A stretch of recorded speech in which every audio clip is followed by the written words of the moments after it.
Diabetes রোগের যদি diarrhoea হয়, কখনোই ডায়রিয়া হইলে বাসায় নো ট্রিটমেন্ট। ডায়াবেটিস কাদের কাদের আছে হাত উঁচু করেন তো। ডায়াবেটিস, ওরে বাবা শোনেন, যাদের ডায়াবেটিস আছে, ডায়াবেটিস বানানটা ইংরেজি কি দিয়ে শুরু?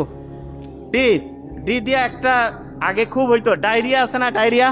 ডায়াবেটিস রোগের যদি ডায়রিয়া হয়, তার সামনে আর দুইটা ডি আছে, একটা হচ্ছে ডক্টর আর একটা হচ্ছে ডেথ।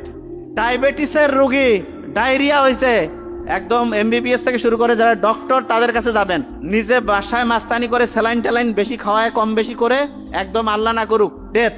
ডায়াবেটিসের রোগী কখনোই কখনোই ডায়রিয়া হইলে বাসায় নো ট্রিটমেন্ট। ডক্টরের কাছে যাবেন, ডক্টর দেখে যেই অনুযায়ী দিবে, আপনি প্লাস মাইনাস বুঝবেন না। আমি খালি যেটা বললাম সেইটুক, বেশি মাস্তানি করলে শেষ হয়ে যাবেন। আমার খুব কাছের বন্ধুর হচ্ছে যে বাবা এরকম করে মারা গেছে, আমার এত কষ্ট লাগছে, আমি ওই সময় মানে ছিলাম না যে যা হেল্প করব, জাস্ট একটা ইয়ার কারণে মারা গেছে। আল্লাহ, যদি উনি অন্য ধর্মের যাই হোক, কিন্তু হচ্ছে যে ভালো লোক ছিলেন। শোনেন, ওষুধ কোন জায়গায় দেওয়া যাবে এটা সবাই জানে, কোন জায়গায় দেওয়া যাবে না এটা হচ্ছে ডাক্তারি।